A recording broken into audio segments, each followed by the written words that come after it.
السلام علیکم ورحمۃ اللہ وبرکاتہ۔ الحمدللہ رب العالمین والصلاة والسلام علی اشرف الانبیاء والمرسلین وبعد۔ محترم صدر جلسہ، علماء کرام، مہمانان خصوصی اور اسلامی بھائیوں اور بہنوں، آج کی اس مجلس میں میرا موضوع سخن ہے معاملات میں حلال و حرام شریعت کا اہم باب۔ اس عنوان سے متعلق اہم دو باتیں آپ کے سامنے انشاءاللہ رکھوں گا۔ پہلی بات، حلال اور حرام کے کچھ شرعی اصول ہیں، اس کی وضاحت کروں گا۔ دوسرا، ہم آج کل بہت سے حرام کاروبار میں ملوث ہیں، اس کے متعلق آگاہ کروں گا تاکہ آپ حلال کو اپنائیں اور حرام سے بچنے کی کوشش کریں۔ محترم سامعین، آج ہمارے معاشرے میں بہت سارے لوگ جانتے ہوئے یا بغیر جانتے ہوئے حرام کاروبار میں ملوث ہیں، جبکہ اسلام نے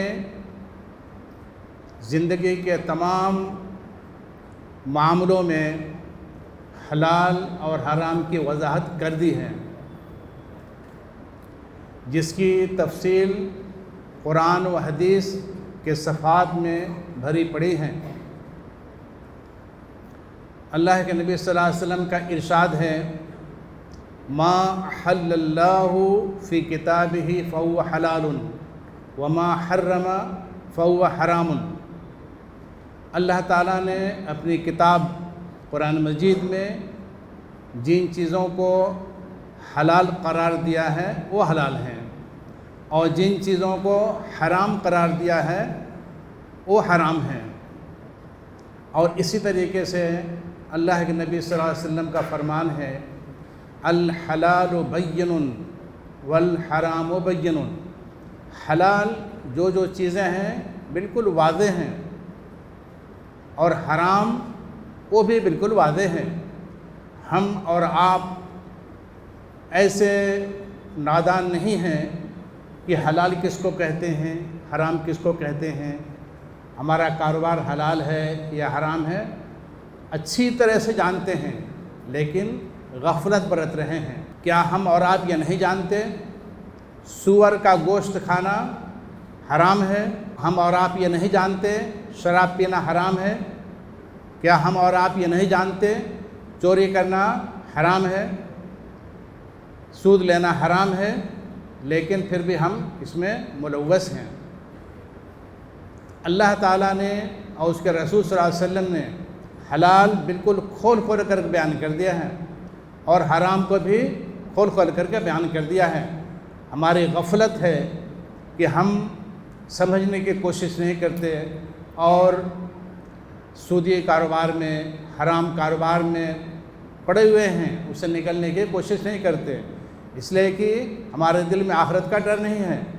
ہم یہ سمجھتے ہیں کہ یہی سب کچھ دنیا ہے اور آخرت میں حساب کتاب نہیں دینا ہے، اس لیے ہم ان حرام کاروبار سے باہر نکلنے کے لیے ذرا بھی فکر نہیں کرتے۔ محترم سامعین، تفصیلات آپ کے سامنے آئیں گی، اس سے پہلے یہ سمجھ لینا ضروری ہے کہ معاملات حلال اور حرام کس کو کہا جاتا ہے۔ سب سے پہلے معاملات کا مطلب سمجھ لیجئے۔ معاملات کس کو کہا جاتا ہے؟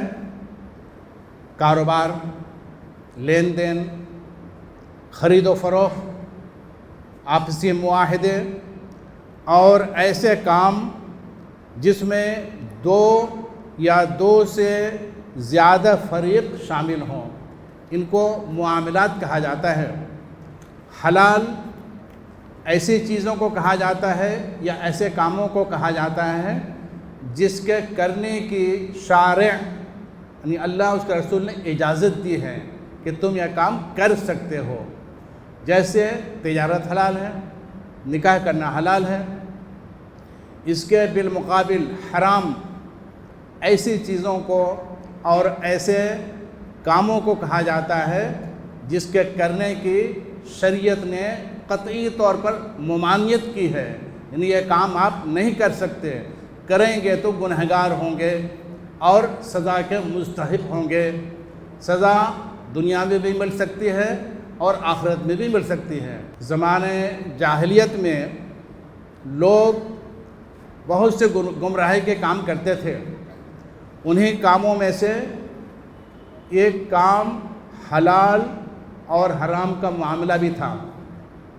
وہ لوگ ایسا اس میں ملوث تھے کہ حلال کو حرام بنا لیا تھا اور حرام کو حلال بنا لیا تھا۔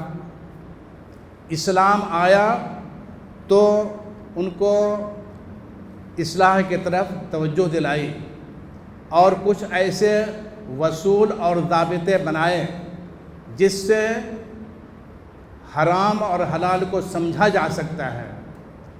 تو یہ اصول و ضابطے قرآن حدیث کی روشنی میں بنائے گئے ہیں۔ اگر ہم اس پر غور کریں گے تو ہم حلال کو اپنائیں گے اور حرام سے دور رہنے کی کوشش کریں گے۔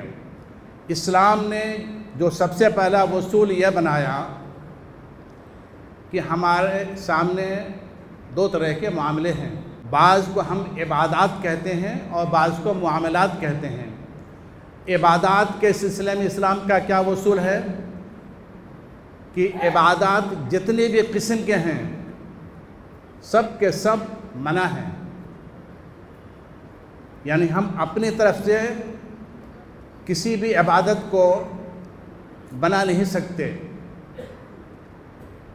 عبادت صرف وہی ہمارے لیے جائز ہے جس کے کرنے کی شریعت نے اجازت دی ہے، جس کے کرنے کی دلیل قرآن اور حدیث میں موجود ہے۔ اور علماء نے کہا عبادات توقیفی ہیں۔ توقیفی کا مطلب وحی کے نازل ہونے پر موقوف ہیں، یعنی وحی کے ذریعے سے جب اللہ تعالیٰ اپنے رسول کو کوئی عبادت کرنے کا حکم دیتا ہے تو اس کو توقیفی کہا جاتا ہے، انسان خود سے اپنی طرف سے نہیں بنا سکتا۔ تو عبادات کے بارے میں یہ جان لیجئے کہ ہر طرح کی عبادات منع ہے، حرام ہیں، صرف وہی عبادت جائز ہے جس کا حکم اللہ اس کے رسول نے دیا ہے۔ اب مثال کے طور پر آپ سمجھ لیجئے کہ ابھی ایک دو ماہ پہلے عید میلاد النبی کے نام سے عید منائی جاتی ہے اور اس کی نماز بھی جماعت کے ساتھ مساجد میں پڑھی جاتی ہے، یعنی اس کو عید سمجھ کر کے اس کی نماز بھی 2 رکعت پڑھی جاتی ہے۔ تو آپ ذرا بتائیے کیا اس نماز کے لیے شریعت نے کہیں حکم دیا ہے کیا؟ ایسی اور بھی دوسرے کام ہیں جو لوگوں نے خود سے بنا لیے ہیں۔ تو عبادات ہم اپنی طرف سے ایجاد نہیں کر سکتے، فلاں ذکر و اذکار کریں، فلاں طرح کی عبادت کریں تو بہت ثواب ملے گا، ہرگز نہیں۔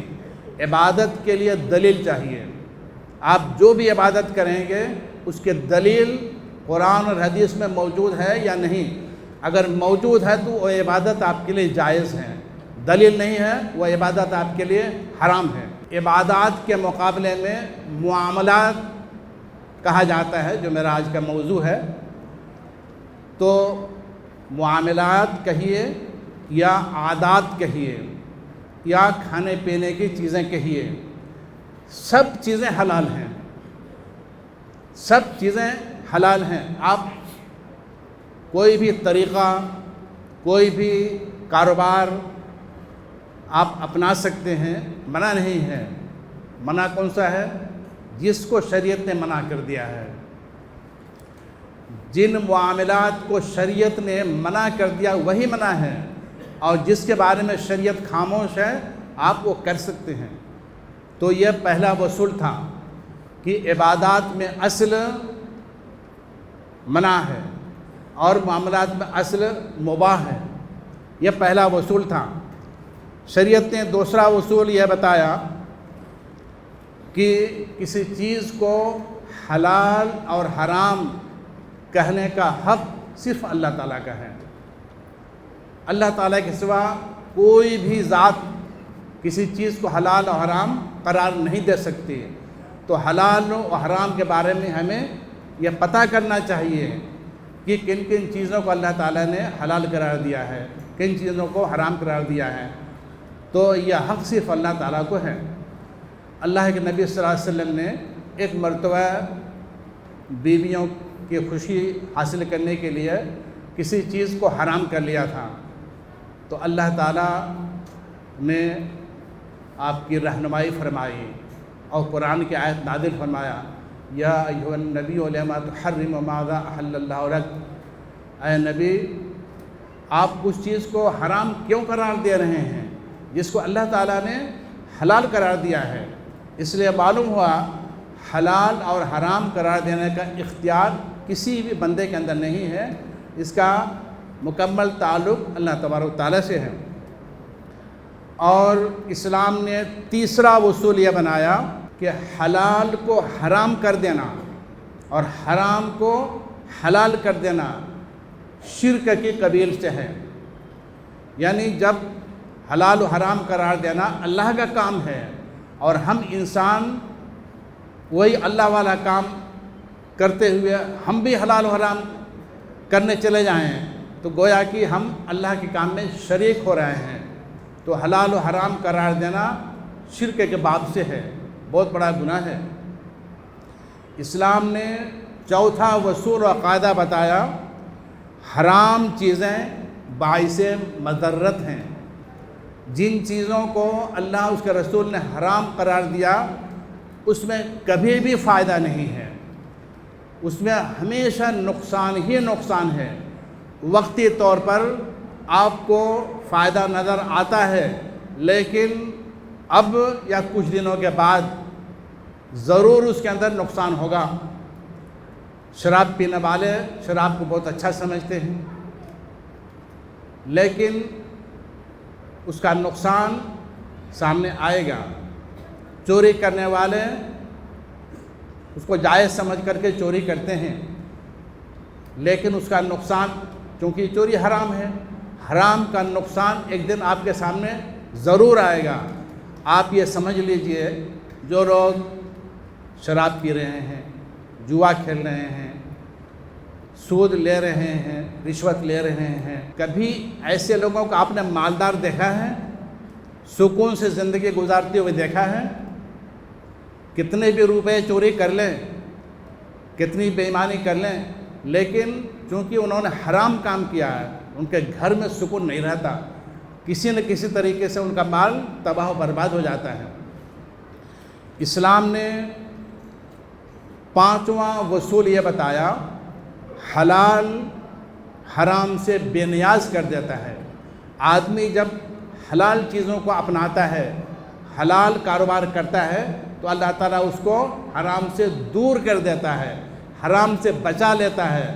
بس ایمان کی ضرورت ہے، آپ کا ایمان مضبوط ہے اور آپ حلال راستے پر چلنا چاہتے ہیں تو اللہ تعالیٰ آپ کی راہ آسان کر دے گا اور آپ کو حرام سے بچا دے گا۔ اسلام نے چھٹا جو اصول بتایا کہ جو چیز حرام ہے اور اس حرام کی طرف لے جانے والی وسیلے کے طور پر جو بھی چیز ہے وہ بھی حرام ہے۔ مثال کے طور پر زنا حرام ہے۔ اب زنا کی طرف لے جانے والی کیا چیز ہے؟ بے پردگی، مردوں عورتوں کا اختلاط، ننگی تصویریں، فحش گانے، یہ بھی حرام ہے۔ اللہ تعالیٰ کا کیا فرمان ہے؟ لا تقربوا الزنا، زنا کے قریب مت جاؤ، یہ نہیں کہا زنا مت کرو، نہیں کہا زنا کے قریب مت جاؤ، یعنی زنا کی طرف لے جانے والی، قریب کرنے والی جو چیزیں ہیں وہ ننگاپن ہے، بے حیائی ہے، فحش ہے، بے پردگی ہے، ننگاپن ہے، یہ بھی آپ کے لیے حرام ہے۔ جب آپ اس سے بچ جائیں گے تو زنا سے بھی بچ جائیں گے۔ اور اسلام نے 7واں جو اصول بتایا، حرام کے لیے ہیلے کرنا بھی حرام ہے۔ بہت سے لوگ حرام کو اپنانے کے لیے ہیلے بہانے کرتے ہیں، جیسے سود کا نام، سود نہیں بلکہ تجارت رکھ لیتے ہیں، شراب کا نام بدل کر کے کوئی اچھا سا نام رکھ لیتے ہیں اور اس کو حلال کرنے کی کوشش کرتے ہیں، لیکن جو چیز حرام ہے نام بدلنے سے کچھ فرق نہیں پڑتا، وہ چیز ہمیشہ حرام رہے گی۔ اللہ کے نبی صلی اللہ علیہ وسلم کا ارشاد ہے، لَيَسْتَحِلُّنَّ طَائِفَةٌ مِّنْ أُمَّتِي الْخَمْرَ يُسَمُّونَهَا بِغَيْرِ اسْمِهَا، میری امت کی ایک جماعت شراب کا نام بدل کر کے اس کو حلال کر لے گی۔ اور ایک جگہ فرمایا، یاتی علی الناس زمان یستحلون الربا باسم البیع، یعنی ایک زمانہ ایسا آئے گا کہ لوگ سود کو تجارت کہہ کر کے حلال کر لیں گے۔ آج کے زمانے میں ہو رہا اس طریقے سے۔ اس کے بعد 8ویں چیز یا 8واں اصول جو بتایا گیا ہے کہ نیک نیتی سے کوئی حرام حلال نہیں بن جاتا۔ ہم اور آپ یہ سوچیں کہ ہم کوئی دل میں اچھا ارادہ کر کے کوئی حرام کام کریں گے، شاید اللہ تعالیٰ معاف کر دے، تو آپ کی نیت اچھی رہنے سے حرام حلال نہیں بن جائے گا۔ مثال کے طور پر ایک آدمی سود لیتا ہے، رشوت لیتا ہے، جوئے کے ذریعے سے پیسے کماتا ہے اور اس کے دل میں یہ نیت ہے کہ ان پیسوں سے میں اللہ کا گھر مسجد کی تعمیر کروں گا، یا کوئی رفاہی کام غریبوں مسکینوں کی مدد کے لیے کچھ کام کروں گا، تو بالکل یہ جائز نہیں ہے۔ جو چیز حرام ہے ارادہ بدلنے سے وہ حلال نہیں ہو جائے گا۔ اللہ کے نبی صلی اللہ علیہ وسلم نے فرمایا، ان اللہ طیب لا یقبل الا طیبا، اللہ تعالیٰ پاک ہے اور پاک چیز ہی کو قبول کرتا ہے، حرام چیز کو قبول نہیں کرتا۔ اور ایک جگہ اللہ کے نبی صلی اللہ علیہ وسلم نے فرمایا، من جمع مالا من حرام ثم تصدق لم یکن لہ منہ اجر، جس نے حرام مال جمع کیا پھر اسے صدقہ کیا، اسے کوئی بھی اجر اور ثواب نہیں ملے گا، بیکار چلا جائے گا۔ 9واں اصول یہ بتایا ہے کہ حلال و حرام کے درمیان میں کچھ چیزیں مشتبہات ہیں، ہمیں پتہ نہیں چلتا یہ حرام ہے اس کو چھوڑنا چاہیے یا حلال ہے اس پر عمل کرنا چاہیے، آدمی تذبذب میں رہتا ہے، کوئی فیصلہ نہیں کر پاتا ہے، اس کو مشتبہات کہا جاتا ہے۔ تو حکم ہے اسے دور رہو۔ کیا ضروری ہے وہ شبہ والے کام میں قریب جانے کے لیے؟ اور 10ویں چیز یہ ہے کہ اگر شریعت نے کسی چیز کو حرام قرار دیا ہے، سب کے لیے وہ حرام مانا جائے گا۔ ایسا نہیں ہے کہ کوئی حرام کام بادشاہ کے لیے جائز ہو اور رعایا کے لیے حرام ہے، یا کسی اہم شخصیت کے لیے کوئی چیز جائز ہو اور وہ چیز معمولی لوگوں کے لیے حرام ہو۔ جس چیز کو شریعت نے حرام قرار دیا ہے، چاہے وہ امیر ہو یا غریب ہو، بادشاہ ہو یا فقیر ہو، حرام سب کے لیے ہی حرام ہے۔ یہ کچھ اصول تھے، ان اصول کو جب ہم سمجھ لیں گے تو حلال اور حرام کی تمیز کر سکتے ہیں۔ حلال راستے پہ چل سکتے ہیں اور حرام سے اپنے آپ کو بچا سکتے ہیں۔ اس کے بعد میں آپ کے سامنے کچھ ایسے کاروبار کا ذکر کرنا چاہتا ہوں جو حرام ہیں لیکن ہم اس کے اندر ملوث ہیں۔ وہ کیا ہے؟ پہلی چیز یہ ہے حرام چیزوں کی تجارت حرام ہے۔ بہت سی چیزیں ہیں ہم جانتے ہیں یہ حرام ہیں، پھر بھی اس کی ہم تجارت کرتے ہیں۔ تو یہ جان لیجئے حرام چیزوں کی تجارت حرام ہے۔ مثال کے طور پر خنزیر، سور، شراب، بت، صلیب، مجسمے کا بیچنا حرام ہے، اس کی کمائی حرام ہے۔ نبی کریم صلی اللہ علیہ وسلم کا ارشاد ہے ان اللہ و رسولہ حرم بیع الخمر والمیتۃ والخنزیر والاصنام، رواه البخاری۔ اللہ اور اس کے رسول صلی اللہ علیہ وسلم نے شراب، مردار، سور اور بتوں کی خرید و فروخت کو حرام قرار دیا ہے۔ یہ کسی صورت میں جائز نہیں ہے۔ بہت سے لوگ پیتل کے، تانبے کے، سونے کے، چاندی کے بھی بت بناتے ہیں، لوگ شو کے لیے اپنے گھروں میں رکھتے ہیں۔ تو بنانے والے بھی گنہگار، خریدنے والے بھی گنہگار، اس سے جو پیسہ حاصل ہوا وہ بھی حرام ہوا۔ اس کو ہم معمولی سمجھتے ہیں لیکن چونکہ یہ حرام ہے اس لیے اس کی کمائی ہمارے لیے جائز نہیں ہوتی۔ اور ایک جگہ اللہ کے نبی صلی اللہ علیہ وسلم نے فرمایا ان اللہ اذا حرم شیئا حرم ثمنہ، اللہ تعالیٰ جب کسی چیز کو حرام قرار دے دیتا ہے تو اس کی قیمت کو بھی حرام قرار دیتا ہے۔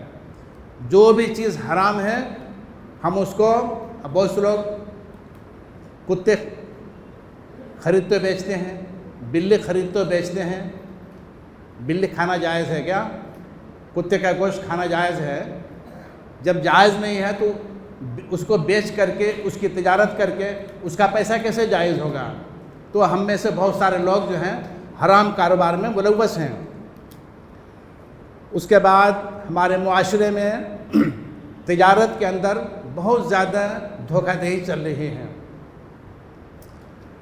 اللہ کے نبی صلی اللہ علیہ وسلم نے فرمایا من غشنا فلیس منا، رواہ مسلم۔ جو ہمارے ساتھ دھوکہ دہی کرتا ہے وہ ہم مسلمانوں میں سے نہیں ہیں۔ آج آپ جائزہ لے کر کے دیکھیں، دودھ کی دکان پر آپ کو اصلی دودھ نہیں ملتا، ملاوٹ رہتی ہے۔ گھی اصلی نہیں ملتا، مسالے وغیرہ اصلی نہیں ملتے، کھانے کا تیل اصلی نہیں ملتا، سب میں ملاوٹ ہے، سب میں دھوکے بازی ہے۔ آپ دکان پر کوئی چیز خریدنے جاتے ہیں تو ہم میں سے بہت سے لوگ پھٹے ہوئے خراب نوٹ کو چلانے کی کوشش کرتے ہیں، دھوکہ دے کے اس کو دے دیں گے، نوٹوں کے گڈھے کے بیچ میں رکھ کر کے چلانے کی کوشش کرتے ہیں، دھوکہ دینے کی کوشش کرتے ہیں۔ دکاندار بھی وہی کرتا، دکاندار بھی لوگوں کو دیکھ کر کے قیمت بتاتا ہے، پہچان کے لوگوں کو ایک قیمت ہے، نئے آدمی کو دیکھ کر کے قیمت بڑھا کے بولتا ہے، اور وہ بھی اچھا مال نہیں دینے کی کوشش کرتا، جو اولڈ اسٹاک پڑا ہوا ہے وہی پہلے نکالنے کی کوشش کرتا ہے۔ تو ادھر سے بھی دھوکے بازی، ادھر سے بھی دھوکے بازی، دونوں طرف سے دھوکے بازی ہمارے معاشرے میں چل رہی ہے۔ یہ حرام ہے۔ دھوکے بازی کر کے جو تجارت کی جاتی ہے، جو پیسے کمائے جاتے ہیں، بالکل حرام ہے۔ اس سے آپ کو برکت حاصل نہیں ہوگی، وہ پیسے آپ کے لیے فائدہ مند نہیں بن سکتے۔ اور ہمارے معاشرے میں لوگ کثرت سے قسمیں کھا کر کے سامان بیچتے ہیں اور جھوٹی قسمیں کھا کر کے سامان بیچتے ہیں۔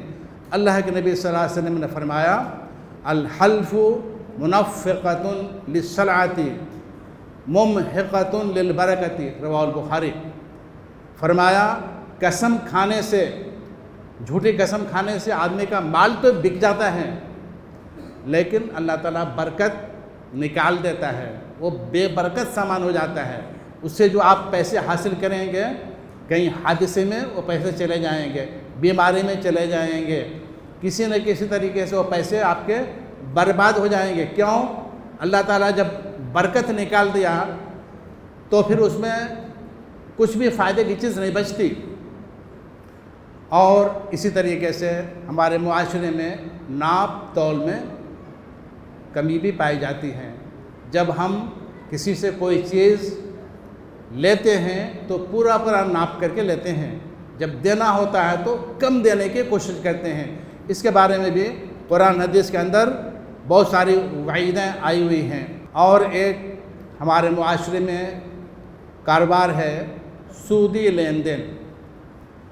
اب بہت سارے کاموں کے اندر سود پایا جاتا ہے۔ لوگ سود کو تجارت سمجھ لیے ہیں۔ میں نے بعض جگہوں پر دیکھا کہ لوگ بینکوں میں پیسے جمع کر کے ماہانہ 10,000 20,000 روپے سود حاصل کرتے ہیں۔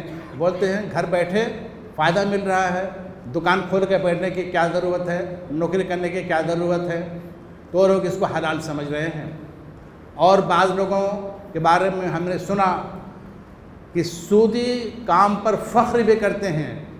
ایک عورت سے میں نے سنا، وہ کہہ رہے تھے ہماری لڑکی جب 5 برس کی تھی میں نے بینک میں 1 لاکھ روپے جمع کر دیا، اور اب اس کی عمر 20-25 سال ہو گئی ہے، اب اس کی شادی کرنے کے لیے 10-12 لاکھ روپے میرے پاس آ گئے، کوئی پریشانی کی بات نہیں ہے۔ تو یہ لوگ اس طریقے سے کرتے ہیں۔ تو بینکوں کے ذریعے سے یا کسی بھی طریقے سے سودی لین دین جائز نہیں ہے۔ فرمایا گیا، اللہ تعالیٰ کے ارشاد ہے، یا ایھا الذین آمنوا لا تأکلوا اموالکم بینکم بالباطل، اے مومنو تم آپس میں ایک دوسرے کا مال باطل طریقے سے مت کھاؤ، البتہ رضامندی کے ساتھ تجارت کر کے فائدہ حاصل کرو۔ تجارت کرنا تمہارے لیے حلال ہے، لیکن سود یا باطل طریقے سے پیسے حاصل کرنا جائز نہیں ہے۔ اور ایک جگہ فرمایا گیا کہ سود لینا دینا چھوڑ دو، نہیں تو تمہارا سود لینا دینا اللہ تعالیٰ اس کے رسول کے ساتھ جنگ کرنے کے برابر ہوگا۔ اور حکم دیا گیا جب تمہیں سود کی حرمت معلوم ہو گئی، اس کا نقصان معلوم ہو گیا، تو اب سے آج سے سود لینا دینا بند کر دو۔ اگر تم نے کسی کو روپیے دیے ہیں اور وہاں سے سود آنا ہے، چھوڑ دو اس کو، تم اپنی اصل رقم لے لو اور سود والی رقم چھوڑ دو۔ اور ہمارے معاشرے میں قرض کا لین دین ہے، اور قرض لینا دینا منع نہیں ہے۔ خود قرآن مجید میں اللہ تعالیٰ نے ارشاد فرمایا ہے، اذا تداینتم بدین الی اجل مسمی فاکتبوہ، جب تم آپس میں ایک دوسرے کو قرض دو تو لکھ لو کہ ہم نے آپ کو اتنے روپے دیے اور اتنے مہینے کے بعد واپس کرنا ہے، تاکہ بعد میں کوئی جھگڑا پیدا نہ ہو۔ تو یہ بالکل جائز ہے، آپ نے جتنا قرض لیا ہے وعدے کے مطابق اتنا قرض آپ مقررہ مدت میں واپس کر دیں، بالکل جائز ہے۔ لیکن اگر آپ یہیں پیسہ واپس لیتے وقت زیادتی کا مطالبہ کریں، آپ نے کسی کو 10,000 روپے دیا اور کہا 2 مہینے کے بعد میں 2,000 بڑھا کر کے مجھے 12,000 دینا پڑے گا، تب میں آپ کو قرض دوں گا، تو آپ 2,000 زیادہ لے رہے ہیں، یہ سود ہے، اور ایسا قرض جائز نہیں ہے۔ اللہ کے نبی صلی اللہ علیہ وسلم نے حدیث میں فرمایا، کل قرض جر منفعۃ فہو ربا، قرض کسی قسم کا بھی ہو لیکن اس کے ذریعے سے آپ کو کچھ نفع آ جا رہا ہے، جیسے آپ نے کسی کو 10-20 ہزار روپے قرض دے دیا، اب وہ آدمی آپ کو کبھی تحفے دے رہا ہے، کبھی آپ کے گھر میں کچھ کام کر دے رہا ہے، کچھ خدمت کر دے رہا ہے، تحفے تحائف دے رہا ہے۔ کیوں دے رہا ہے؟ آپ نے قرض دیا ہے، اس لیے اس کی طرف سے کوئی تحفہ تحائف، کوئی بخشش وغیرہ لینا جائز نہیں، اس لیے کہ قرض کے بنا پر وہ فائدہ آپ کو آ رہا ہے۔ تو قرض دینے کے بعد میں قرض کی وجہ سے جو بھی نفع آتا ہے وہ سود کہا جائے گا، وہ جائز نہیں ہے۔ ایک حدیث میں اللہ کے نبی صلی اللہ علیہ وسلم نے فرمایا الذهب بالذهب والفضة بالفضة والبر بالبر والشعير بالشعير والتمر بالتمر والملح بالملح مثلا بمثل سواء بسواء يدا بيد فمن زاد او استزاد فقد اربا الآخذ والمعطي فيه سواء۔ یہاں بتایا گیا ہے، بہت ساری چیزوں کا ذکر ہے، میں اس میں سے دو کا ذکر کر رہا ہوں۔ سونا اور چاندی کسی نے کسی کو دیا تو جتنے گرام سونا یا چاندی دیا ہے اتنے ہی واپس کرنا پڑے گا، اس میں کمی بیشی کرنا جائز نہیں ہے۔ اور سونے اور چاندی کا بدل ہمارا روپیہ ہے، ہمارے پاس جو روپیہ ہے وہ سونے کے بدلے میں چھاپا جاتا ہے اور آپ کو دیا جاتا ہے، اس پر ریزرو بینک آف انڈیا لکھا رہتا ہے کہ آپ کو اس نوٹ کے بدلے میں اتنا رقم دی جائے گی۔ تو سمجھ لیجیے ہمارا روپیہ بھی سونا چاندی کے قائم مقام ہے، اس لیے ہم کسی کو روپیہ دے کر کے زیادہ مانگیں گے تو یہ سود میں شمار ہوگا۔ اس حدیث میں بتایا گیا ہے فمن زاد، دینے والا اگر اپنی طرف سے زیادہ دے رہا ہے، او استزاد یا مانگنے والا زیادہ مانگ رہا ہے تو اس نے سودی کام کیا۔ لینے والا دینے والا دونوں گناہ میں برابر کے شریک ہیں، اس لیے اس سے بچنے کی ضرورت ہے۔ اور ہمارے معاشرے میں قرض ہی کی طرح سے ایک چیز ہے رہن، بہت عام ہے رہن۔ رہن کیا ہے؟ یہ بھی قرض ہی ہے۔ رہن اور قرضے میں کوئی زیادہ فرق نہیں ہے، بلکہ قرضے کی ایک شکل ہے رہن۔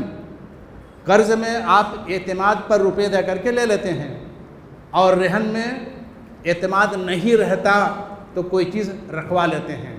آپ کو ہم 5 لاکھ روپے دے رہے ہیں، اپنا مکان ہمارے پاس جو ہے اس کے پیپر جمع کر دیجئے، یا زیور رکھ دیجئے، یا جانور رکھ دیجئے، کوئی بھی چیز ہمارے پاس گارنٹی کے لیے رکھیے، تب ہم آپ کو پیسہ دیں گے۔ تو آج کل لوگ کیا کر رہے ہیں؟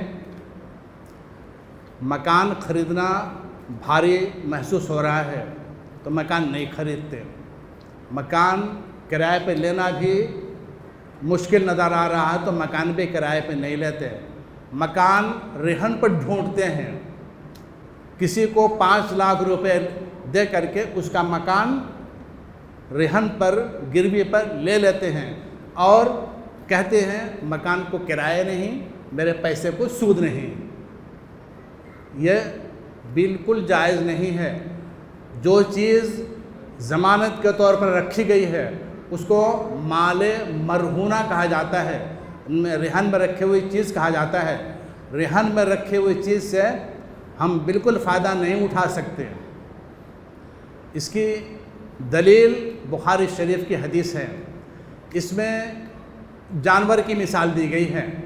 اللہ کے نبی صلی اللہ علیہ وسلم نے فرمایا الدہر یرکب بنفقتہ اذا کان مرہونا ولبن الدر یشرب بنفقتہ اذا کان مرہونا وعلی الذی یرکب ویشرب النفقہ رواه البخاری۔ اس حدیث میں فرمایا گیا کہ اگر کوئی شخص دودھ دینے والا جانور رہن میں رکھ دیتا ہے تو اس کا دودھ پیا جا سکتا ہے، جتنا آپ اس کے اوپر خرچہ کرتے ہیں۔ وہ جانور ہے، بھوکا تو نہیں رہ سکتا نا، اس کو چارہ دینا پڑے گا، روزانہ 100-200 روپے کا چارہ کھا لے گا، بیمار ہے تو علاج کرنا پڑے گا، تو اس کو کھلانے، اس کے دیکھ بھال پر جتنا خرچہ آپ نے کیا ہے اس سے دودھ نچوڑ کر کے آپ وطن نہیں لے سکتے ہیں، اس سے زیادہ پیسے اس کے مالک کو واپس کر دینا ہوگا۔ ایسے ہی جانور رہن میں رکھا ہوا ہے، آپ اس پر سواری بھی کر سکتے ہیں، جیسے اونٹ ہے، گھوڑا ہے، تو سواری کتنی کریں گے؟ جتنا آپ اس کے اوپر خرچہ کرتے ہیں اتنا ہی اس سے فائدہ اٹھا سکتے ہیں، اس سے زیادہ آپ فائدہ اٹھائیں گے تو یہ سود ہوگا۔ تو جو لوگ مکان رہن پر لے کر کے مفت اس میں رہتے ہیں، اگر کوئی مکان ماہانہ 10,000 روپے کرائے کا ہے، آپ رہن پہ لے لیے ہیں، ہر مہینے آپ 10,000 روپے سود کھا رہے ہیں، حرام کھا رہے ہیں۔ آپ اس کو یوں سمجھیے کہ آپ کسی کو 10,000 روپے قرض دیے، پھر وہ 1-2 مہینے کے بعد آپ کو واپس کر دے گا۔ اس نے آپ سے قرض لیا، آپ کا غلام تو نہیں بن گیا نا؟ آپ اس سے یہ تو نہیں کہہ سکتے نا تم کو میں نے 10,000 روپے سود دیا، چلو میرے گھر میں جھاڑو لگاؤ، چلو برتن دھو، کپڑے دھو، میں نے تم کو قرض دیا ہے۔ نہیں کرتے نا ایسا۔ رہن کا معاملہ بھی ویسا ہی ہے، رہن میں بھی تو قرض دیا ہے آپ نے، اور گارنٹی کے لیے اس کا مکان رکھ لیا ہے، تو کیوں مکان سے فائدہ اٹھائیں گے؟ جب قرض دینے والا آدمی سے آپ کوئی کام نہیں کروا سکتے تو ضمانت پر رکھے ہوئے اس کا سامان سے فائدہ کیوں اٹھا سکتے ہیں؟ نہیں اٹھا سکتے ہیں۔ یہ سمجھنے کی ضرورت ہے۔ ہمارے معاشرے میں اس کو بہت ہی آسان سمجھ لیا گیا ہے۔ اور اس کے بعد ایک حرام کاروبار چٹھی کا نظام ہے۔ کچھ لوگ مثال کے طور پر 10 آدمی مل کر کے 1,000 روپے یا 10,000 روپے جمع کرتے ہیں، تو 10 آدمی 10,000 جمع کرتے ہیں تو ایک مہینے میں 1,00,000 روپے ہو جاتا ہے۔ پھر وہ 1,00,000 روپے ترتیب کے حساب سے یا قرآن اندازے کے حساب سے جس کا نمبر آتا ہے آپ اس کو 1,00,000 روپے دے دیں، بالکل جائز ہے، کچھ بھی حرج نہیں۔ لیکن یہاں پر حرمت کب آتی ہے؟ جب اس میں سے کوئی ایک مجبور ہے، اس کو پیسوں کی سخت ضرورت ہے اور ابھی اس کی باری نہیں آئی، تو کہتا ہے کہ مجھے اس مہینے مجھے پیسے دے دو، میں 1,00,000 روپے نہیں مانگ رہا ہوں، مجھے صرف 80,000 روپے دے دو، 20,000 روپے آپ لوگ آپس میں تقسیم کر لو۔ تو یہ 20,000 روپے سود ہوئے، حرام ہوئے۔ سود دینے والا جو پیسے دے رہا ہے وہ بھی سود میں ملوث ہوا، جو 9 آدمی آپس میں تقسیم کر لے رہے ہیں وہ بھی سود میں ملوث ہوئے۔ یہ کسی طریقے سے جائز نہیں ہے۔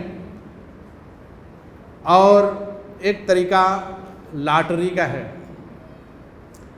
لوگ جو ہیں لاٹری کے ذریعے سے ہزاروں آدمی کا پیسہ جمع کر لیتے ہیں، اور کچھ پیسے اپنے پاس رکھ کر کے اور کچھ پیسے کسی ایک آدمی کو دے کر کے دوسروں کو محروم کر دیتے ہیں۔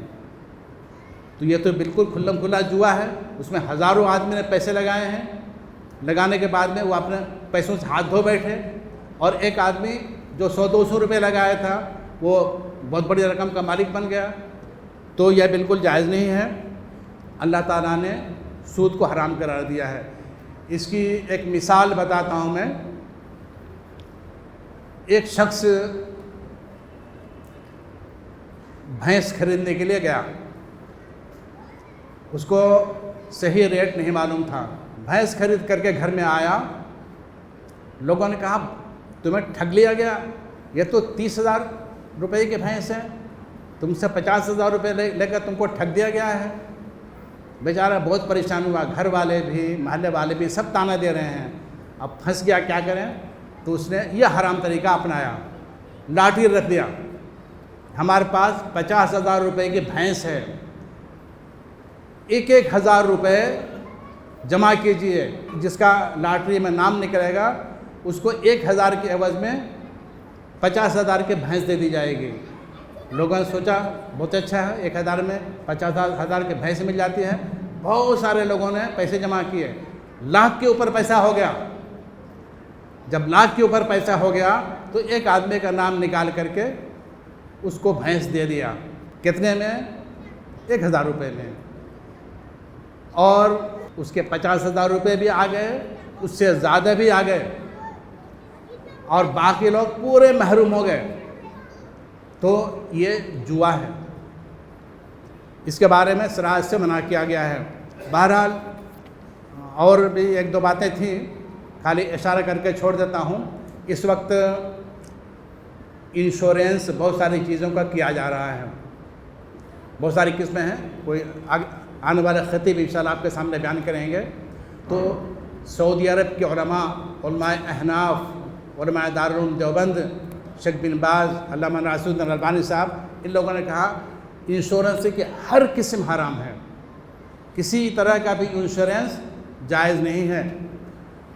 لوگ ہیلتھ انشورنس یا اور کچھ ناموں سے اس کو جائز قرار دینے کی کوشش کرتے ہیں, یہ بالکل جوا ہے. اس میں بہت سارے لوگ پیسے ڈالتے ہیں, ایک آدمی فائدہ اٹھاتا ہے, باقی محروم ہو جاتے ہیں. تو یہ سب ہمارے معاشرے میں حرام کاروبار کی بہت ساری شکلیں پائی جاتی ہیں, ہمیں اس سے بچنا چاہیے. اللہ تعالیٰ سے دعا ہے کہ اللہ تعالیٰ ہمیں حلال کاروبار کے توفیق عطا فرمائے اور حرام کاروبار سے ہم کو بچائے. والسلام علیکم ورحمۃ اللہ وبرکاتہ. مرسی ٹی وی کے مزید ویڈیوز کے لیے ہمارے چینل کو سبسکرائب کریں اور بیل آئیکن کو کلک کرنا نہ بھولیں. جزاک اللہ خیر. مرسی ٹی وی, پیغام رحمت.